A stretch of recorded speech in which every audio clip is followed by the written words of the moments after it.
नमस्कार दोस्तों, ज़रा एक मंजर अपने दिमाग में उतारिए। 13 अगस्त का दिन है, संसद का आखिरी दिन है। प्रधानमंत्री और गृहमंत्री सदन में तशरीफ लाते हैं, वंदे मातरम गाया जाता है, गीत की आखिरी पंक्ति के सुर हवा में गूंज रहे होते हैं कि तभी स्पीकर ओम बिरला जी हथौड़ा उठाते हैं, 2-3 सेकंड में पूरे मानसून सत्र को अनिश्चित काल के लिए स्थगित करने का ऐलान कर देते हैं। बात खत्म, मामला खत्म, अमित शाह जी बच गए। कोई सवाल नहीं पूछा गया, कोई जवाब नहीं मांगा गया, कोई चर्चा नहीं हुई और सारा देश हैरान होकर के देखता रह गया कि आखिर इतनी जल्दी क्या थी, इतनी हड़बड़ी क्यों थी। शाम तक तो सत्र चल ही सकता था, लेकिन बिरला जी को अपने आका को बचाना था और उन्होंने बचा लिया। लेकिन दोस्तों, कहावत है ना कि जो जाल दूसरों के लिए बुनते हैं कई बार खुद उसी में फंस जाते हैं। सुप्रीम कोर्ट का एक नोटिस, एक रीट पिटीशन नंबर 1033 और अब वही स्पीकर जो शाह को बचाने चले थे खुद कटघरे में खड़े हैं। 20 बागी सांसद जो शान से बीजेपी की गोद में आकर के बैठे थे, उनकी सांसें अटकी हुई है और पूरा नक्शा ऐसा पलट रहा है कि सुनकर के आप कहेंगे कि भाई ये क्या हो रहा है इस देश में। स्वागत है आपका। आज इस पूरे भूचाल को खोलेंगे बिना किसी मिर्च मसाले के, सीधी बात सधी बात। पहले पूरा मामला समझिए। 20 जुलाई से मानसून सत्र शुरू हुआ था, 13 अगस्त को ख़त्म। बीच के 18 दिन ऐसे बीते जिन्हें भारतीय संसद के इतिहास में सबसे बड़ी शर्म के तौर पर याद रखा जाएगा। सोचिए, 18 दिन में सिर्फ 15 घंटे संसद चली, यानी एक दिन में 1 घंटा भी नहीं। हिसाब लगाइए, एक दिन संसद चलाने का खर्च करीब 9 करोड़ रुपए। 23 दिन का पूरा सत्र यानी 230 करोड़ रुपए आपके और मेरे टैक्स से जो सीधे धुएं में उड़ गए। और ये पैसा किसी पेड़ पर उगा हुआ नहीं है, ये उसी मध्यम वर्ग की जेब से गया है जो हर महीने पगार से टीडीएस कटवाता है, हर पेट्रोल पंप पर टैक्स भरता है, हर सब्जी पर जीएसटी देता है। इन 15 घंटों में क्या हुआ ये सुनकर तो और भी कोफ्त होगी। 14 मिनट में 2 बिल पास कर दिए गए, मात्र 14 मिनट। जितना समय आप एक कप चाय पीने में लेते हैं, उतने में देश के लिए 2 कानून बना दिए गए। इसके बाद बिना किसी बहस के 9 विधेयक पारित हो गए। स्पीकर की तरफ से बस मशीनी अंदाज में हाँ ना का खेल चलता रहा। मंत्री जी ने बिल पेश किया, स्पीकर बोले जिसके पक्ष में हो वो हाँ कहे, फिर बोले कि जिसके पक्ष में हो वो ना कहे, फिर हथौड़ा बजा और बिल पारित। यही स्क्रिप्ट पूरे सत्र में चलती रही और यही वो स्पीकर हैं जो राहुल गांधी को टी शर्ट पहनने पर टोकते हैं, पॉकेट में हाथ डालने पर रोकते हैं, कहते हैं कि इस सदन की एक गरिमा है, इसका पालन करना होगा। भाई साहब, टी शर्ट से गरिमा नहीं गिरती है। गरिमा तब गिरती है जब आप अपनी कुर्सी का इस्तेमाल एक व्यक्ति को बचाने के लिए करते हैं, जब आप न्यायिक भूमिका छोड़ करके पार्टी के प्रवक्ता बन जाते हैं। यहाँ एक बहुत मौजूद तुलना करनी चाहिए दोस्तों। जब बीजेपी विपक्ष में थी 2004 से 2014 तक, तब स्वर्गीय अरुण जेटली और स्वर्गीय सुषमा स्वराज पूरे गर्व से गिनाते थे कि संसद न चलने के फायदे क्या हैं। 5 फायदे बताते थे, तर्क देते थे कि जब सरकार गलत नीति ला रही हो, महंगाई बढ़ रही हो, ईंधन के दाम आसमान छू रहे हो, तो विपक्ष का लोकतांत्रिक अधिकार है सदन को न चलने देना। तब भी वही हो रहा था जो आज हो रहा है। महंगाई थी, पेट्रोल डीजल के दाम बढ़ रहे थे, आज कई गुना ज़्यादा दाम है। सिलेंडर आम आदमी के बजट से बाहर है और आज वही बीजेपी वाले चिल्लाते हैं कि विपक्ष ड्रामा कर रहा है, टैक्स के पैसे बर्बाद हो रहे हैं।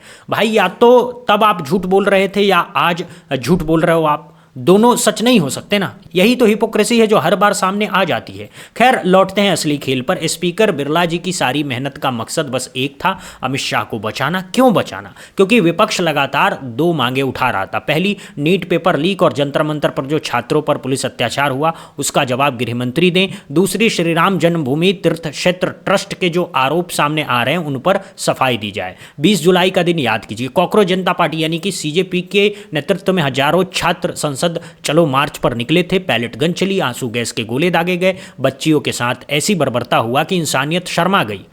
30 जुलाई को धर्मेंद्र प्रधान को इस्तीफा देना पड़ा और उसके बाद से मांग बढ़ती गई कि अब गृहमंत्री जवाब दें। लेकिन शाह जी पूरे सत्र में सदन से दूर, बहुत दूर रहे, एक भी दिन ठीक से पेश नहीं हुए। आखिरी दिन 2 मिनट के लिए आए और तुरंत स्पीकर ने सत्र स्थगित कर दिया, मानो पहले से सब तय था, स्क्रिप्ट लिखी हुई थी, कैमरे की जगह भी निश्चित थी, सिर्फ पर्दा गिराना बाकी था। दोस्तों इसी बीच बिरला जी ने एक और बड़ा तमाशा किया। बंगाल में पिछले साल विधानसभा चुनाव हुए थे, टीएमसी हार गई। लोकसभा में टीएमसी के 28 सांसद थे, उनमें से 20 बागी हो गए। नई पार्टी बनाई, nationalist citizens party of India यानी कि एनसीपीआई, और सीधे बीजेपी के गठबंधन एनडीए में शामिल हो गए। दल बदल विरोधी कानून यानी कि संविधान की 10वीं अनुसूची कहती है कि पार्टी बदलने पर सदस्यता जाएगी, लेकिन अगर 2/3 सदस्य एक साथ विलय करते हैं तो कानून लागू नहीं होगा। 28 में 20 यानी 2/3 से ज्यादा। ममता बनर्जी और अभिषेक बनर्जी 10 जून से लगातार बिरला को पत्र लिखते रहे कि इस विलय को मान्यता मत दीजिए, ये फर्जी है, असली टीएमसी हम ही हैं, हमारे पास संविधान के अनुसार पदाधिकारी हैं, संगठन हमारे पास है। बिरला जी टालते रहे, 2 महीने खिंच गए, यहां तक कि रविवार के दिन दफ्तर खोल करके बागी सांसदों से मुलाकात कर ली। छुट्टी के दिन भी आका के लोगों की सेवा में हाजिर। लेकिन उधर उद्धव ठाकरे भी बैठे थे इंतजार में। उनके सांसदों को तोड़ करके शिंदे गुट में विलय कराया गया था। वो पहले ही सुप्रीम कोर्ट का दरवाजा खटखटा चुके थे। सुप्रीम कोर्ट ने नोटिस जारी कर दिया, जवाब तलब कर लिया और 7 अगस्त को अभिषेक बनर्जी ने भी सुप्रीम कोर्ट में याचिका दायर कर दी, जो 17 अगस्त को रजिस्टर हो गई। रीट पिटीशन नंबर 1033 साल 2026। प्रतिवादी बनाए गए हैं खुद लोकसभा स्पीकर, लोकसभा के महासचिव और वो 20 बागी सांसद। यहाँ संविधान की एक बहुत खास बात समझनी होगी, स्पीकर की कुर्सी बहुत ताकतवर होती है। ज़्यादातर फैसलों में सुप्रीम कोर्ट भी सीधे दखल नहीं देती है, लेकिन एक जगह है जहाँ सीधे कोर्ट घुस सकती है और वो है दल बदल कानून। 23 के महाराष्ट्र वाले फैसले में सुप्रीम कोर्ट ने साफ कहा था कि स्पीकर एक ट्रिब्यूनल की तरह काम करता है, न्यायिक भूमिका में होता है और उसका फैसला न्यायिक समीक्षा के दायरे में आता है। एक और फैसले में कोर्ट ने साफ कह दिया था कि दल बदल के मामले में 3 महीने के अंदर फैसला होना चाहिए, ज़्यादा टाल मटोल बर्दाश्त नहीं की जाएगी, वरना पूरे कानून का मकसद ही खत्म हो जाएगा। बिरला जी 2 महीने पहले से मामले पर बैठे हैं, अगले कुछ हफ्तों में 3 महीने पूरे हो जाएंगे और जब सुप्रीम कोर्ट का हथौड़ा गिरेगा दोस्तों, तब असली उथल पुथल शुरू होगा। 20 बागी सांसदों में सब कुछ ठीक नहीं है। 3 सांसद खुले ऐलान कर चुके हैं कि वो न एनडीए के साथ हैं न बीजेपी के साथ हैं। 3 दिन पहले चौथा सांसद भी गुपचुप बिरला से मुलाकात कर चुका है, यानी 20 में से 4 निकल गए, बचे कितने? 16। और यहीं से पूरा गणित उलट जाता है। 2/3 का जादुई आंकड़ा टूट गया। 28 में से 16 मतलब 57%। 2/3 तो 66% होता है, यानी बचे हुए 16 सांसदों की सदस्यता भी अब सुरक्षित नहीं है। इन पर भी दल बदल कानून की तलवार लटक रही है। काकोली घोष की सारी उम्मीदें बिखर रही हैं। इन्होंने बड़ी छलांगे लगाई थी कि नई पार्टी की कमान संभालेंगी, चीफ व्हिप बन बैठेंगी, मंत्री बनने के सपने संजो रखे थे, लेकिन जो मुट्ठी में रेत भरी थी वो उंगलियों के बीच से फिसल रही है। जो सांसदी बचानी थी वो भी संकट में है। जो मंत्री पद पाना था वो तो अब सपना ही रह जाएगा। यहाँ एक और बड़ा मोड़ है दोस्तों, चंद्रबाबू नायडू की टीडीपी के पास भी 16 सांसद हैं। जब तक बागियों के पास 20 थे, नायडू का कद कम पड़ रहा था। वो थोड़ा निराश भी थे कि उनकी मोल भाव की ताकत घट रही है, कोई उन्हें उतनी तवज्जो नहीं दे रहा है। लेकिन अब समीकरण पलट गया है। अब बागियों की सांसदी जाती है तो नायडू फिर से केंद्र सरकार की सबसे मजबूत बैसाखी बन जाते हैं और वो अपनी इस नई ताकत का इस्तेमाल भी करने लगे हैं। 18 अगस्त की सुबह उन्होंने दिल्ली को साफ संदेशा भेज दिया है कि अमित शाह जी को कुछ समय के लिए मंत्रालय से हटाइए, बीमारी का बहाना बनाइए, तबादला कीजिए, कुछ ना कुछ जरूर कीजिए, वरना पूरा ढांचा गिर सकता है। नायडू की चिंता वाजिब है, क्योंकि आंध्र प्रदेश में भी अब वही जंजी वाला आंदोलन दस्तक दे रहा है। डीएससी भर्ती में अनियमितताएं हैं, हजारों बेरोजगार युवा सड़क पर हैं। जगन मोहन रेड्डी लगातार सवाल दाग रहे हैं। और आंध्र प्रदेश के शिक्षा मंत्री कौन है? नायडू के अपने बेटे नारा लोकेश। यानी सवाल दिल्ली में उठे तो शाह की मुसीबत, वही सवाल अमरावती में उठे तो सीधे नायडू के परिवार पर। ऐसे में नायडू अगर बीजेपी पर दबाव नहीं डालते तो अपने राज्य में अपनी साख कैसे बचाएंगे?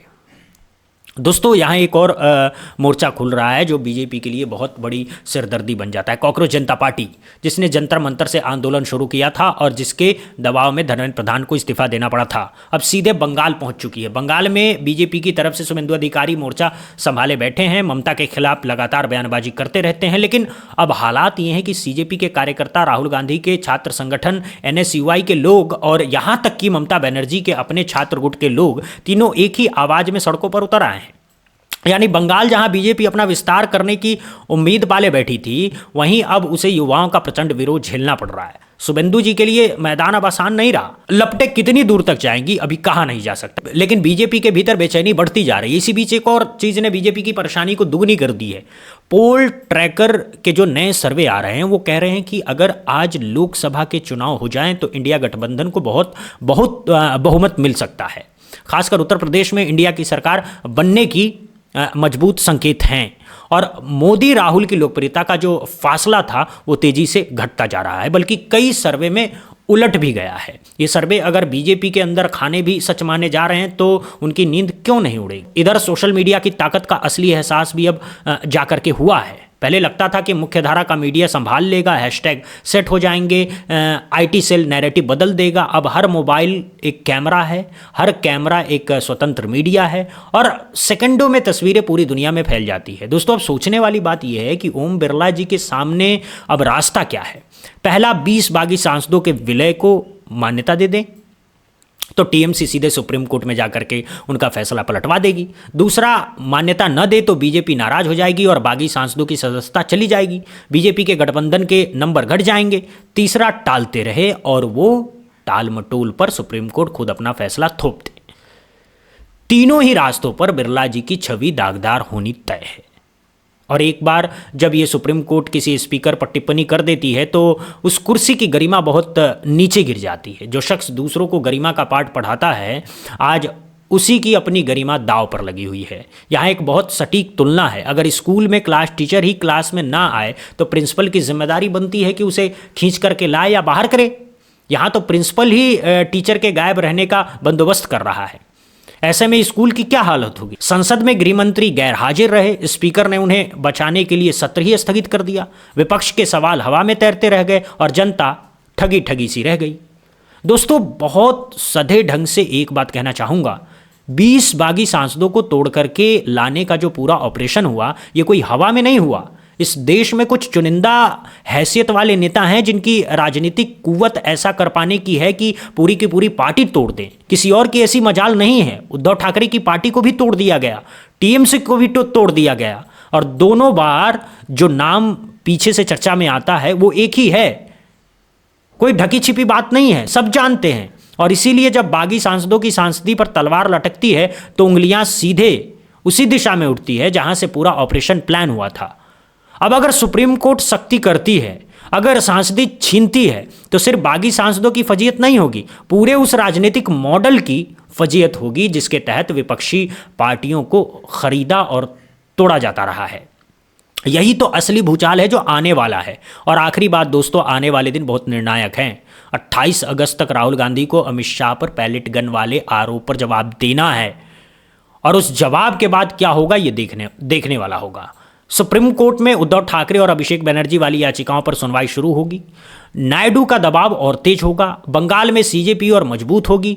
आंध्र प्रदेश में जनजी का आंदोलन बड़ा होगा और इन सब के बीच बीजेपी को कोई ना कोई बड़ा फैसला लेना ही पड़ेगा। या तो अमित शाह का मंत्रालय बदलेगा, या फिर बागी सांसदों की सदस्यता जाएगी, या फिर सरकार के गठबंधन में दरार आएगी। तीनों ही सूरतें बीजेपी के लिए बुरी हैं और ओम बिरला जी की स्थिति तो और भी नाजुक है। जो कुर्सी कल तक अजेय लगती थी, आज उसकी बुनियाद हिल रही है। जो हथौड़ा कल तक विपक्ष पर गिरता था, आज उसी हथौड़े को उठाने वाले हाथ कांप रहे हैं। ये लोकतंत्र की सबसे बड़ी खूबी है दोस्तों। कोई कितना भी ताकतवर हो, कितनी भी बड़ी कुर्सी पर बैठा हो, अंत में उसे संविधान और सुप्रीम कोर्ट के सामने खड़ा होना ही पड़ेगा। और जब खड़ा होना पड़ता है तब पता चलता है कि जो जाल बुना था उसी में खुद फंस गए हैं। बंगाल नई दस्तक दे रहा है और उस दस्तक की गूंज दिल्ली के सत्ता के गलियारों तक पहुंच रही है। जो चौखट कल तक इतनी मजबूत लगती थी, आज हिल रही है। देखते जाइए क्या होता है। तो आप बताइए कमेंट में, आपको क्या लगता है ओम बिरला जी क्या फैसला लेंगे? बागी सांसदों की सदस्यता बचेगी या जाएगी? अमित शाह जी की कुर्सी कब तक सलामत रहेगी? और क्या नायडू की चेतावनी को बीजेपी गंभीरता से लेगी? आपकी राय हमारे लिए बहुत ज़रूरी है। ज़रूर लिखिएगा। वीडियो पसंद आया हो तो लाइक कीजिए, चैनल को सब्सक्राइब कीजिए, घंटी दबाना बिल्कुल मत भूलिएगा ताकि हर बड़ी खबर और सच्ची खबर सबसे पहले आप तक पहुंचते रहे। मिलते हैं जल्दी ही एक और बड़ी खबर के साथ। तब तक के लिए जय हिंद, जय भारत, वंदे मातरम।